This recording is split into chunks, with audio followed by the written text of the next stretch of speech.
알프스 3대 미봉 뭘 준비하실지 궁금하시죠? 지금부터 함께 그 준비 사항을 알아보겠습니다. 제가 최근에 베트남과 사랑도 섬에 지리산 봉우리, 옥녀봉, 달마봉 트레킹하고 최근에 오다 보니까 많이 탔죠. 이 시간 어떻게 준비하시면 좀 더 편하게 준비하실 수 있으실지 준비해드려 보겠습니다.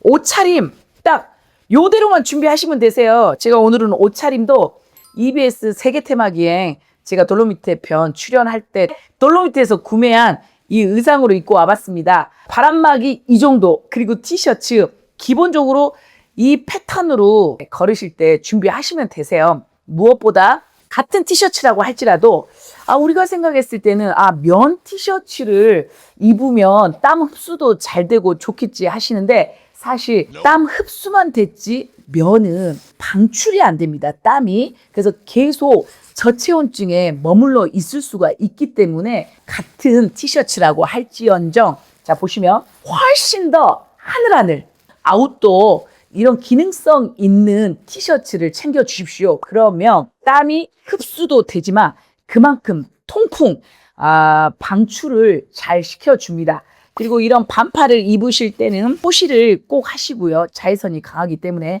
팔 토시가 귀찮으신 분들은 이렇게 아예 처음부터 긴 팔로 챙겨서 입으시면 되세요. 봄, 가을용 보시면 두께가 매우 얇습니다. 이런 티셔츠를 3장 정도는 챙기시고 무엇보다 기모 섞인 울 종류라 그러죠. 그런 티셔츠를 꼭 챙기셔야 돼요. 날씨가 워낙에 변화무쌍하기 때문에 아침과 저녁 기온이 너무도 다릅니다. 시기적으로 선선하면서도 건조한 편이죠. 이 시기가 트레킹하기 최적의 시기에 여러분들이 가시는 겁니다.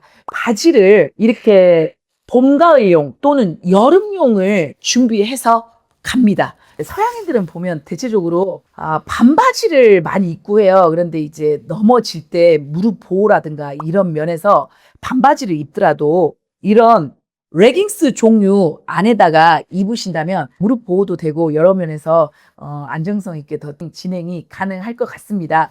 그리고 무엇보다 이런 바람막이 종류 이왕이면 방수가 되는 게 좋겠죠. 등산을 초반에 하실 때도 마찬가지고 그리고 중간에 쉬실 때 간식 드실 때 점심 식사하실 때 바람막이 종류가 필수입니다. 만약에 나는 집에 이런 어떤 러닝할 때 입는 자켓 정도밖에 없다. 이것도 매우 얇거든요. 이런 바람막이도 관계 없으세요. 굳이 꼭 구매하실 필요 없으시고요. 그리고 이제 꼭 필수적으로 필요한 게 이런 경량 패딩 점퍼가 필요합니다. 뚜르드 몽블랑 이제 트레킹을 할 때 샤몽이에서 구매를 한 거예요.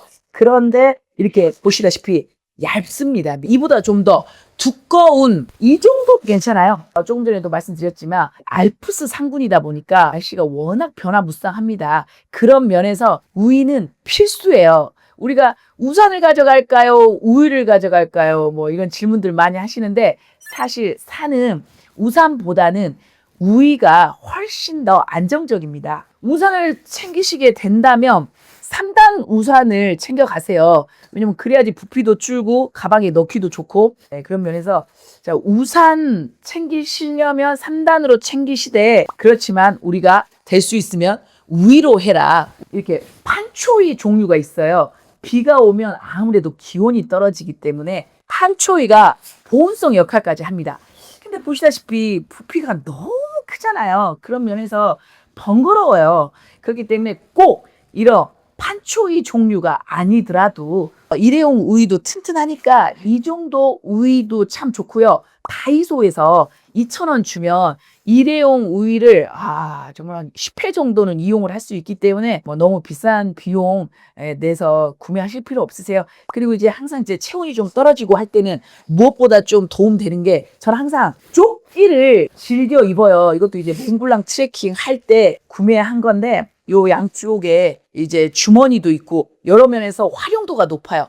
무엇보다 보온은 상체 관리를 잘 하셔야 되거든요. 그런 면에서 그 조끼 입으시면 보온성 면에서 도움이 많이 되기 때문에 짐 부피도 많이 차지 안 하고요. 그리고 자외선이 강해요. 우리나라하고는 정말 비교할 수 없을 정도로. 그래서 첫 번째 자외선 이 선크림 지수도 50 넘는 걸 꼭 좀 챙겨주시고 수시로 바르세요. 굉장히 건조하거든요. 전망 보시기에는 참 좋아요. 6월부터 9월까지.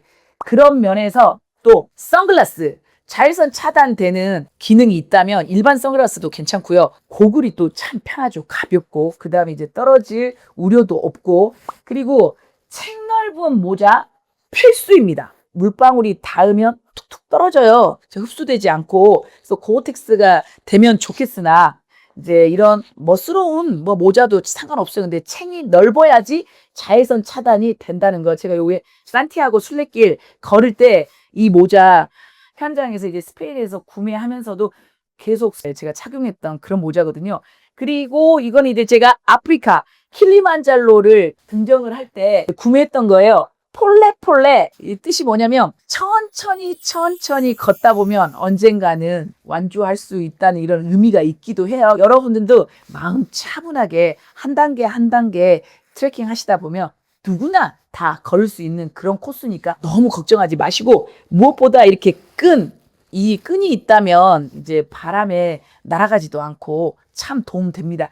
이런 야구 모자라든가 패션 모자라든가 한가는 없지만 그래도 책넓은 모자가 자외선 차단을 많이 시켜줄 수 있다는 거. 그리고 이제 여러분들이 겨울은 아닌데 웬 털모자냐. 이 털모자도 제가 이제 돌로미테 겨울 동계 상품 개발 갈 때 돌로미테에서 구매한 거예요. 근데 날씨가 워낙 변화무쌍하다 보니까 밤 시간대에는 기온이 10도 전후입니다. 컨디션도 안 좋고 한 3, 4일 걸었더니 오늘은 조금 샤워를 해도 뭔가 좀 추운 느낌이 있다. 이럴 때 털모자가 굉장히 나의 체온 유지에 도움이 됩니다. 이건 이제 제가 평창 올림픽 폐막식 때 사은품으로 받은 겁니다. 그때 이제 참여했었는데 요 정도 두껍기에 털모자도 괜찮고요. 이보다 더 얇은 흉내만 내는 털모자 정도도 괜찮습니다. 이건 제가 이제 우유니에서 소금사막에서 트레킹하면서 구매했던 거예요. 그리고 중간중간 이제 우리가 간식도 드시고 휴식도 취할 때 이런 의자, 등산 의자 챙겨오시면 참 좋아요. 고객분 시산제 때 제가 초대받아서 받은 건데 나는 이 또한 짐이다. 집에 그리고 또 이런 등산 의자가 없다. 그러면 개인적으로 이렇게 돗자리 얇은 거 하나 챙겨 오신다면 아무 데서나 이제 앉고 할 때 편하겠죠. 그리고 이제 무엇보다 중요한 게 손발입니다. 여름 장갑이 필수로 필요해요. 어떤 물건을 집을 때라든가 그리고 카메라 또 핸드폰으로 사진 찍기 참 좋습니다. 이 반장갑이. 그런데 겨울 장갑도 하나 챙겨보세요. 왜냐면 비가 오고 나면 와 손끝이 시렵습니다. 일부러 이것도 구매할 필요는 없고 되게 있는 저렴한 장갑으로 챙기시면 될 것 같고요. 양말 참 중요합니다. 일반 얇은 외출용 양말을 신지 마시고 정식적으로 등산 양말을 신으세요. 그러면 신발에서 밀리지가 않아요. 존미어 트레일을 할 때 385km를 갔다가 21일간 그때 이제 구매한 거예요. 지금도 이거 사용을 하고 있는데 이왕이면 발목이 긴 양말로 하십시오. 무엇보다 이제 발목 위로 무릎을 보호할 수 있는 무릎 보호대가 이렇게 얇은 것도 있지만 전체적으로 덮어주는 것도 있어요. 하산할 때 도움이 되기 때문에 또 너무 많이 사용하셔도 피가 통하지 않으니까 너무 많이는 사용하지 마시고 사실 여기 이제 스틱이 체중을 분산해 주기도 하면서도 그리고 무릎의 하중을 줄여줘요. 그리고 이왕이면 이제 스틱을 지금 구매하시려고 하는 분들은 3단을 구매하십시오. 저는 이제 2단인데 저도 이제 과거에는 3단을 사용을 했었어요. 그런데 이제 산티아고 순례길을 걸으면서 짐을 안 붙여서 뺏겼기 때문에 우리 국내 스틱도 너무나 잘 만들어요. 스타님으로 해서 가볍게 5만 원 정도 구매를 할 수 있기 때문에 발이 아무래도 2개인 거와 이 스틱을 이용을 함으로써 4개가 됨으로써 훨씬 더 안정적인 거거든요. 그리고 이제 이거는 목에 손수건이라든가 스카프를 하실 수도 있고 아무래도 이제 이 서늘한 기온 때 훨씬 더 도움이 되고요. 이거 이제 목에 하는 버프인데 스카프 종류 면이에요. 티셔츠 하나 역할을 합니다. 인천공항에서 출발할 때 요거 한 장씩 드리겠사오니 없는 분들은 일부러 구매하지 마시고요. 그리고 이제 또 여성분들은 일반 브라보다는 이 토치 브라 이런 걸 착용을 하신다면 훨씬 더 땀이 안에서 고여 있지 않고 밖으로 배출되기 때문에 도움이 된다는 거. 그리고 이 가장 중요한 거, 배낭 꾸리시는 게 궁금하실 겁니다. 일단 크기부터 말씀드릴게요. 지금 이게 35리터 배낭에 플러스 10리터를 더했어요. 어깨선과 그리고 이제 골반까지 받쳐주는 이 정도의 길이가 45리터입니다. 이 정도까지는 사실 필요가 없어요. 약 한 10cm 정도 짧은 38리터 정도면 충분하고요. 쉽게 말씀드리면 우리가 관악산 당일 산행을 하실 때 당일 배낭만 준비하셔도 됩니다. 25리터, 28리터는요.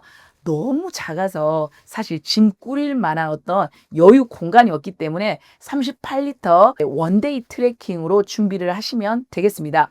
배낭을 꾸리실 때는 큰 비닐을 배낭 안에 넣어서 그 안에 짐을 넣으시면요. 산에서 비를 맞았을 때 안에 내용물도 젖지 않고 도움이 될 겁니다. 그리고 이제는 신발 얘기를 해보겠습니다. 어떻게 보면 안전면에서 가장 1순위로 중요한 게 바로 신발입니다. 무조건 등산화는 의무적으로 착용을 하십시오. 등산화를 꼭 신으라는 이유는 두 가지입니다. 밑창이 굉장히 중요해요. 미끄럽지 않아야 됩니다. 두 번째는 뭐냐면 이왕이면 이 복사뼈를 덮는 중등산화를 하세요. 살짝 삐끗하더라도 잡아줍니다. 발목을. 트레킹화. 이게 이제 많이 있으실 거예요. 나는 트레킹화 정도밖에 없는데 또 구매를 해야 되나? 이 정도도 가능은 합니다. 그렇지만 이럴 경우에는 꼭 등산 양말, 발목 긴 거를 신어서 조금이라도 이 복사뼈와 발목을 잡아달라는 그런 말씀을 드리고 싶고요. 제가 돌로미테에서 트레킹 하면서 이제 구매한 건데 마라톤을 할 때 신는 신발이에요. 아무래도 발바닥 미끄러운 부분이라든가 이런 부분이 훨씬 더 등산화보다는 잡아주지를 못하기 때문에 나는 무거운 거보다는 가벼운 게 좋다고 또 이런 거 준비하시는 분들 계시는데 안전이 1순위이기 때문에 등산화가 1번, 그 다음에 2번, 그리고 3번이 바로 요 정도이지만 신발끈 때문에도 넘어지는 분들이 많이 계세요. 매듭을 짓지 않아도 이런 그 등산화로도 나오니까요. 구매하시는 분들은 참고하시고요. 마지막으로 우리가 호텔에서 주무실 때 이 정도 실내화 또는 샌들을 준비하신다면 언제든지 식사 나오실 때라든가 편안하게 외출하실 때라든가 이런 실내화는 필수입니다. 정말 1년 전부터 준비해 주신 분들도 계시고 예약 넣어 주신 분들 계시는데 정말 얼마 남지 않았습니다. 가슴이 두근거립니다. 감사합니다.